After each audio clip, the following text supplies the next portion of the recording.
김윤 서울대 의료관리학과 교수 모셨습니다. 어서 오세요. 교수님. 안녕하십니까? 교수님 늘어나고 있습니다, 자꾸. 네, 어떻게 그렇습니다. 보십니까, 지금? 원래 방역 당국이 예상했던 속도보다는 조금 늦긴 하지만 증가 추세가 지금 계속되고 있고 사회적 거리두기의 효과가 나타나려면 아직 좀 시간이 더 필요한 단계라서 아마 이번 주말 정도까지는 계속해서 확진자 수가 늘어나지 않을까 싶습니다. 주말까지 늘어나다가 줄어들면 다행인데요, 교수님. 네. 이번에 쉽지 않을 것 같다는 예상하는 분도 많은데 어떻습니까? 네, 그러니까 그 예전에 비해서 이제 그 조용한 전파자, 무증상 감염자의 그 층이 좀 더 두터워져 예. 있고, 그다음에 계절적인 요인도 있고, 국민들의 피로감도 있고, 예. 그래서 1.5단계로 그 단계를 격상한 이후에 지금 국민들의 활동량이 한 10% 정도 줄었다고 하는데요.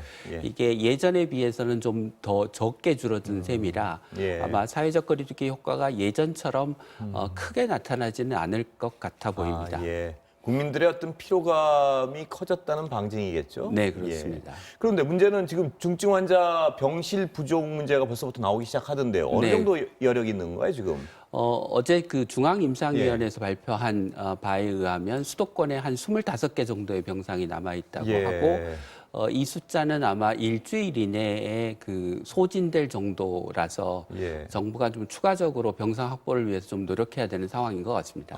서둘러야겠네요. 그런데 네, 그렇습니다. 갑자기 느릴 수 없으면은 그래서 나온 얘기겠죠. 그 중앙임상위에서 그 경증 환자들은 집에서 치료받을 수 있게 한다. 네. 이게 아직 결정된 건 아니죠. 이게 아직 결정된 건 아닙니다. 교수님 어떻게 보십니까? 그런 방안에 대해서. 경증 환자를 집에서 치료하는 것은 이전에 생활치료센터로 가야 될 환자들을 집에 있게 하는 효과라 사실은 중증 환자의 병상이 부족한 것과는 별개의 문제입니다. 그렇다면 경증 환자 그 생활치료센터도 어떤 한계가 있을 텐데요. 네. 경증 환자 집에서 치료하게 하는 거는 바람직합니까? 아니면 좀 위험성이 있습니까? 교수님 보시기에.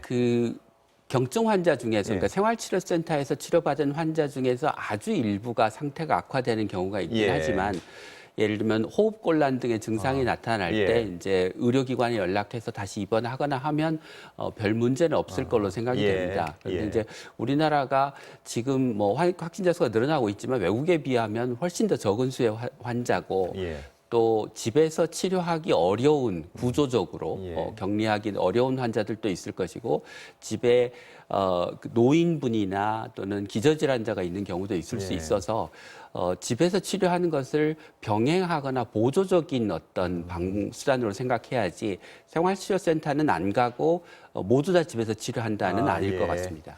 그럼 본인의 의사도 중요하겠네요. 그게? 네, 본인의 의사를 고려해서 결정해야 될 문제입니다. 그러니까 본인이 집에 자가격리를 확실히 할 수 있고, 다른 어떤 그 동거인이 별로 없을 경우 이럴 때. 근데 갑자기 말씀하시지만 악화되는 경우는 호흡곤란 말고 뭐 특별한 위험은 없나요? 혼자 경증 환자가? 대개는 호흡곤란 같은 증상이 이제 그 주로 나타나고 그러면 이제 산소 투여를 해야 되기 때문에 그 병원에 가면 그 증상이 상당 부분 호전되는 것으로 이제 보고되고 있습니다. 호흡곤란이 오고 어떤 119 같은 데 연락해서 가고 하는 시간에는 그렇게 위험한 정도는 아닌가 보죠? 경증인 경우에? 네, 급격하게 악화되는 양상을 보이는 경우도 있긴 한데 대부분은 별 문제가 없을 것 같습니다. 그렇다면 환자가 만약에 더 늘어나면, 그러면 안 되겠지만 더 늘어나면 경증 환자 중에 자기가 어떤 여건이 되는 분들은 집에서 치료받아도 가능하고 가능하다. 또 일부는 또 그렇게 해야만 되는 경우도 생길 것 같고요.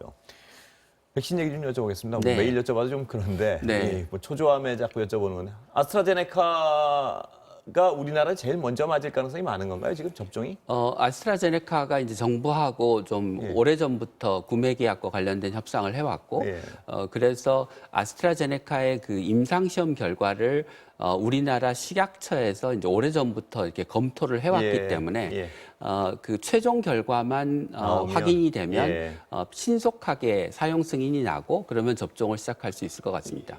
언제쯤? 아마 빨라도 그래도 내년 3월쯤은 돼야 되지 않을까 싶은데요. 가장 빨라도 말씀이시죠? 그런데 그 과정상에 무슨 뭐 약간 삐걱거리거나 하면 그 훨씬 이유가 될 것이고요. 그 러시아 백신에 관한 보도도 자꾸 나오던데요. 그 예. 임상 결과는 교수님 보시기에 어떻습니까? 신뢰성이 있는 겁니까? 아니면 아직 그런 건가요? 아직은 뭐 러시아 측에서 발표한 결과고 예. 그 결과를 객관적인 이제 자료로 제시해서 뭐 검증이 되고 논문에 게재되고 그런 상황이 아니라서 예. 얼마나 신뢰해야 될지에 대해서는 전문가들이 좀 의구심을 갖는 것 같습니다. 예. 우리나라 들어오려면 반드시 지금 말씀하신 객관적 검증이 돼야겠죠? 네, 그렇습니다. 우리나라 식약처에서 그 러시아 백신 뭐 다른 나라도 예외 없이 임상 시험 결과를 객관적으로 검증하는 절차를 거쳐서 안전성과 효과가 다 입증이 돼야 예. 접종을 할 수 있게 될 것입니다. 그런데 일각에서는 러시아 백신이 검증만 된다면 다른 네. 백신에 비해서 좀 비교 우위가 있는 부분도 있다 이렇게 얘기들 하는데 그건 어떤 부분인가요? 러시아가 그 상온에서 보관이 가능한 예. 형태로 백신을 지금 다시 만들겠다고 예. 이야기를 하고 있어서 상온에서 보관이 가능하면 훨씬 더 좀 유통이 쉬워지고 그러면 이제 접종이 쉬워질 것 같다라는 예. 점과 가격도 이제 낮은가요? 파이자나 예. 모더나에 비해서 조금 낮을 것 같은 것 같습니다. 러시아 백신의 가격은 물론 아직 정해진 건 아니죠? 예, 정해진 건 아닙니다. 화이자나 모더나가 지금 2만 원대라는 것도 정해진 건가요? 그거는 대략? 완전히 확정된 건 아닌데 예. 대략 한 2, 3만 원대 거기서 예. 조금 더 가격이 올라가기도 하고 그러는 것 같습니다. 예. 그 아까 감염 얘기 좀 다시 좀 돌아가서 여쭤보면 네. 가족 감염이 좀 많습니다. 연말연시라 네, 그런지 또 아무래도 연말연시에 가족 모임이 좀 있을 텐데 가족 감염하고 다중 이용 시설 많은데요. 네. 덜 만나는 것밖에 방법이 없는 거겠죠? 어떻습니까? 그렇습니다. 덜 만나는 것밖에 방법이 없고 마스크를 쓸 수 있는 공간에서는 최대한 마스크를 쓰는 게 뭐 방법일 근데 것 같습니다. 이 가족 모임이란 것이 어떤 네. 집으로 방문해서 거기서 마스크 쓰고 있는 느끼는 사실상 거의 불가능에 그렇죠. 가까운데요. 예. 그렇기 때문에 모임을 좀 자제하는 수밖에 방법이 없겠군요. 네. 그리고 혹시나 이제 예. 코로나19가 의심되는 그런 증상이 예. 있으면 예. 더 마스크를 좀 쓰시고 접촉을 자제하는 방법이 좋을 것 같습니다. 예, 시간은 거의 다 돼가는데 국내 백신 개발 상황은 어떻습니까, 교수님?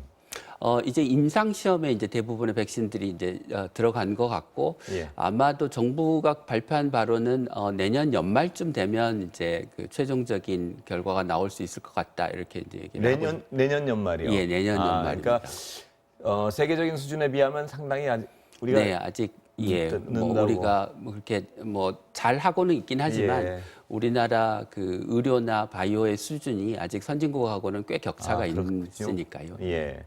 그렇다면 우리 백신은 어떤 종류인가요? 지금 우리 백신은 그 두 개는 DNA 백신이고요. 예. 하나는 합성 항원 백신입니다. 그래서 예. 그 코로나19 바이러스의 단백질을 합성해낸 것을 이제 주입해서 면역 반응을 일으키는 백신입니다. 예, 그 외국 제품 같은 mRNA랑 DNA는 네. 다른 건가요? 예, 그건 다른 것입니다. 그러니까 그건 어떤 기술이 더 뭐 선진적이다랄까, 뭐 효과가 있다든가 이건 아니죠. 그거는. 네, 그런 건 아니고, 예. 그러니까 mRNA 같은 경우는 이제 거의 최초로 대규모로 예, 예. 상용화된 그 기술이고 예. 나머지는 이제 기존에 사용하던 기술이기는 합니다. 예. 그리고 합성 항원 백신 같은 경우가 이제 직접 바이러스를 다루지 않기 때문에 예. 상대적으로 좀 안정적이고 부작용이 적은 걸로는 알려져 있습니다. 예, 그렇다면 하여튼 그 개발 순서는 좀 뒤처지더라도 안정적인 건 기대해도 된다는 말씀이. 예, 그럴 수도 있고 또 예. 이제 코로나19가